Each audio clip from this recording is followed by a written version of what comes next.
Alright, what's going on everyone? Today we're going to take a look at another World Championship winning deck in Magic the Gathering's history, and this time it is Grixis Midrange, the deck that won the World Championship in 2022. Standard at the time was composed of 2 Innistrad sets, Midnight Hunt, and Crimson Vow. Then we had Kamigawa Neon Dynasty, Streets of New Capenna, and Dominaria United. While the tournament consisted of 3 formats including Draft and Explorer, Standard was the format of the finals that determined the winner, so we'll be covering that deck today. The tournament took place in Las Vegas, Nevada, and it was won by Nathan Steuer, who has actually been competing in Magic events on camera since he was a child, so that's pretty cool. So this deck is called Grixis Midrange because it features a very strong card advantage engine. It starts with Fable of the Mirror Breaker. It's a saga that first creates a 2/2 goblin that then makes treasure tokens when it attacks. Phase 2 allows you to filter by discarding up to 2 cards and redrawing.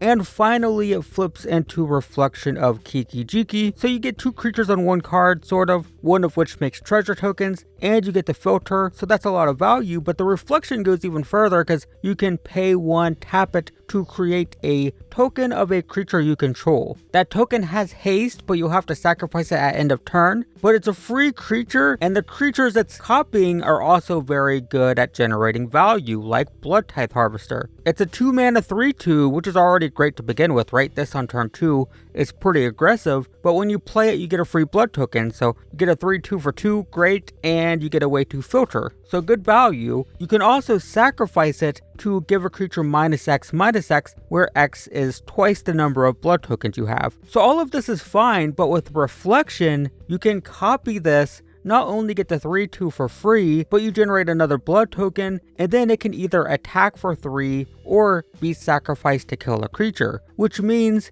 you can do this every turn, so you have a creature killing engine, right? Every turn you make a Blood Tithe Harvester and you just kill something, or you attack, and while doing so, you're creating a giant pile of blood tokens to filter with. And then there's Corpse Appraiser. This is a 3 mana 3/3 that when it enters, you can exile a creature from any graveyard. And if you do, you look at the top 3 cards of your library and put one of them into your hand. This is another great target for Reflection because every time you make a Corpse Appraiser token, you get to eat something out of the opponent's graveyard or your own if necessary and get another free card. So Reflection combined with Blood Tithe Harvester and Corpse Appraiser is an absolutely devastating card advantage machine that must be dealt with quickly before the value snowballs out of control. And speaking of value, the deck backs it up with Invoke Despair and Reckoner Bankbuster. The first makes the opponent sacrifice a creature, sacrifice an enchantment, and sacrifice a planeswalker, and that's an and,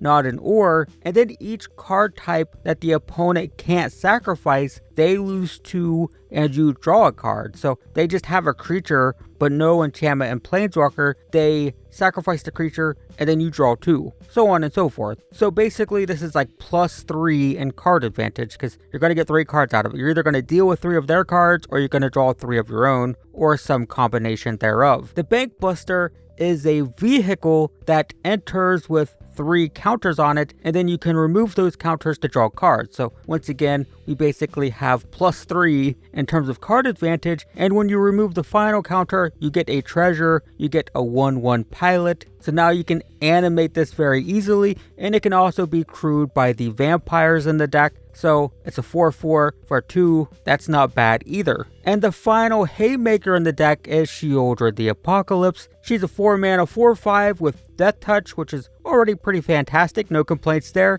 But every time you draw a card, you gain 2 life, and every time the opponent draws a card, they lose 2 life. So since this deck is all about just grinding games out with card advantage, right? You're just trying to run the opponent out of resources. Having this sitting on the battlefield and whittling the opponent's life down can actually be a game winner. It's a must answer threat. Every turn it stays on the battlefield, it's just draining.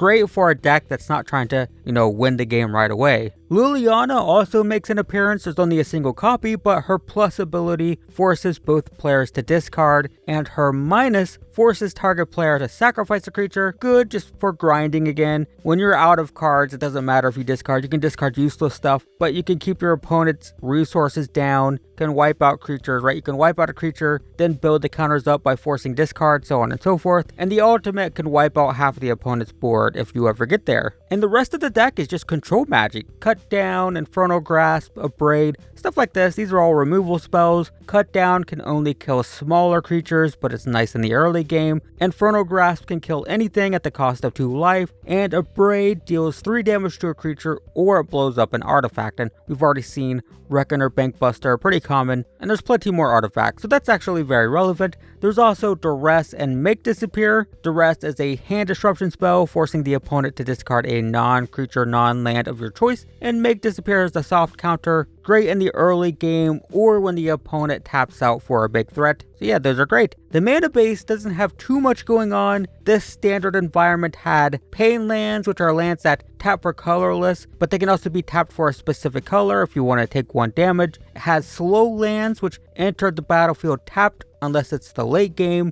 and it has Tri lands, which tap for 3 colors and can be cycled, but they enter tapped. The most interesting is probably Takenuma Abandoned Mire, which can be channeled to get a creature or planeswalker back into your hand from your graveyard, so that's not bad. It also only played basic swamps, no islands, no mountains. It could only produce red and blue mana from dual lands, and that's to make Invoke Despair easier to cast, since it has so many black mana symbols. And moving on to the sideboard, as always, we don't go too in-depth here, but we have extra copies of Cut Down, Infernal Grasp, and Abrade, as well as extra copies of Duress and Reckoner Bankbuster. It also had Rona's Vortex, Disdainful Stroke, and Negate for more control, and it also played Kaito Shizuki and Atsushi the Blazing Sky as additional threats for specific matchups. And that's the deck. The deck was actually kind of capable of producing an aggressive curve. You could,